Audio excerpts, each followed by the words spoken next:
है। शिक्षा मंत्री भी तो उस चौथी पास राजा का ही है। चौथी पास राजा कौन है? चौथी पास राजा मोदी है। सिर्फ उन्होंने मंदिर पे काम करा है, घंटे बजाने पे काम करा है, उन्होंने शिक्षा पे काम किया है। मोदी के गुंडे कल गली गली में घूमेंगे। मोदी जी के राज में हर महीने पेपर लीक होता है और शिक्षा मंत्री क्यों उन लोगों को बचाने की कोशिश कर रहे हैं? कहीं ना कहीं शिक्षा मंत्री की भी मिली भगत है इसमें। नमस्ते, बहुत बहुत स्वागत करती हूँ मैं निकिता मिश्रा लोकतंत्र टॉक्स पर। इस समय हमारी मौजूदगी जंतर मंतर पर है और आप पीछे थोड़ा सा देखिए, जो स्टेज है वो नीट एग्जाम घोटाला मोदी सरकार लिखा पड़ा है और वहाँ पे जो आम आदमी पार्टी के तमाम सांसद विधायक मंच पे मौजूद हैं और अभी जो सौरभ भारद्वाज बोल रहे हैं, जो दिल्ली के स्वास्थ्य मंत्री हैं, आम आदमी पार्टी के नेता हैं, इनसे यहाँ पे आम आदमी पार्टी के तमाम समर्थक मौजूद हैं। लोगों के हाथों में दफ्तियाँ हैं, लिखा हुआ है कि नीट एग्ज़ाम लाखों बच्चों का भविष्य बर्बाद। इनसे बात करते हैं, महिलाएं भी हैं, इनसे जानने की कोशिश करते हैं कि आखिर क्या चल रहा है। और मोदी सरकार हाय हाय, मोदी सरकार हाय हाय, मोदी सरकार हाय हाय, मोदी सरकार हाय हाय। ये धरना क्यों दे रही हैं आप लोग? ये प्रोटेस्ट क्यों?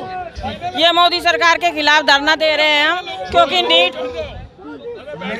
नीट की परीक्षा में जो धांधलेबाजी हुई है उसके विरोध में हम ये प्रदर्शन कर रहे हैं। नीट के एग्जाम में जो धांधली हुई है उसके खिलाफ जी। तो आप कैसे कह रही हैं कि मोदी सरकार?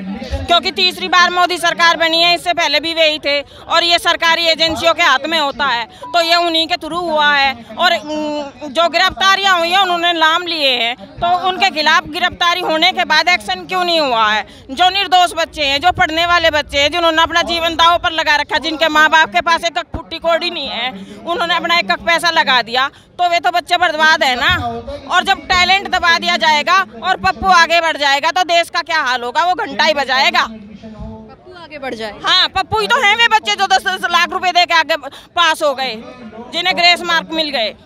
तो हमारे देश का भविष्य आज खतरे में है। देश के जो शिक्षा मंत्री हैं उनका कहना है कि कुछ ऐसा हुआ नहीं है, पेपर लीक जैसा कोई मामला। तो शिक्षा मंत्री किसका है? शिक्षा मंत्री भी तो उस चौथी पास राजा का ही है। चौथी पास राजा कौन है? चौथी पास राजा मोदी है।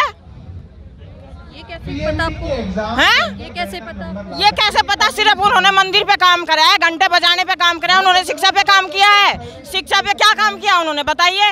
शिक्षा पे काम किया है केजरीवाल ने, जो दिल्ली के स्कूल बदल दिए, सब साफ सफाई रहने लगी। वही सरकारी टीचर जो आते नहीं थे, वही सरकारी टीचर अब कैसे अच्छा पढ़ा रहे हैं। बच्चों ने कितने % बच्चों ने पास किया 12वीं में 10वीं में दिल्ली में? तीसरी बार फिर से मोदी सरकार बनाए हैं, आपको भरोसा नहीं है? तीसरी बार जनता चुन। अरे हमें क्यों भरोसा होगा? जब दिल्ली पुलिस उनके हाथ में है, 1 घंटा बटन दबवा दिया दिल्ली पुलिस ने, हमें अंदर घुसने दिया? कोई जनता अंदर थी? सिर्फ दिल्ली पुलिस अंदर थी और दिल्ली पुलिस की मिली भगत से हुआ है ये। दिल्ली पुलिस हमें दीजिए आप, दिल्ली पुलिस केजरीवाल को दीजिए आप, तब देखिए आप सहमत हैं इनकी बातों से? देखिए, मैं सहमत तो मतलब ये नहीं कह सकती कि धांधली हुई है, क्या हुआ है। आप ये ली हुई है नीट एग्जाम में धांधली, लाखों बच्चों का भविष्य बर्बाद। देखिए, धांधली तो हुई है, जिस तरह से रिजल्ट आ रहा है सामने, आपके सामने है।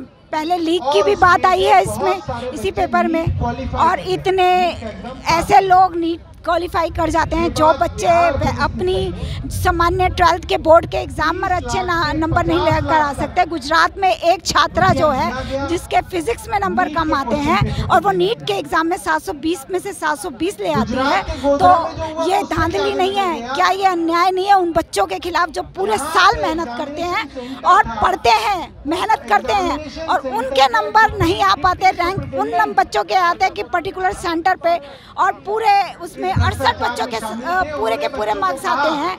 तो ये तो देखने के लिए है बात, कैसे आते हैं, क्यों आते हैं। और ये तो अब जो सरकार में शिक्षा मंत्री हैं उनको ये सब देखना है, इस धांधलेबाजी।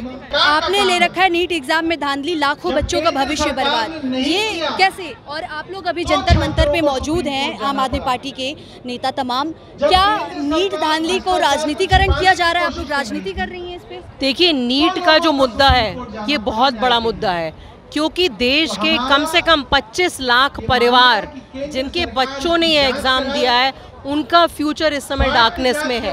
वो बच्चे जो साल भर 15-15, 16-16 घंटे मेहनत करते हैं, वो माँ बाप जो खून पसीने की कमाई इकट्ठी करके बच्चों को कोचिंग कराते हैं, आज सब निराश है, सब गुस्से में है कि ऐसा कैसे हो सकता है कि हमारे बच्चों के भविष्य के साथ इस तरह का भ्रष्टाचार हो, इस तरह की खिलवाड़ हो।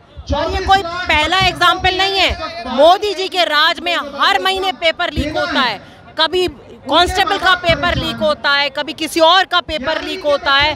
तो आप एक तरफ कह रहे हैं कि इंडिया शाइनिंग, तो और दूसरी तरफ हमारे युवा जो हैं उनका अंधकार ऐसे, उनके भविष्य का अंधकार ऐसे, भविष्य ऐसे अंधकार में कैसे डाल सकते हैं।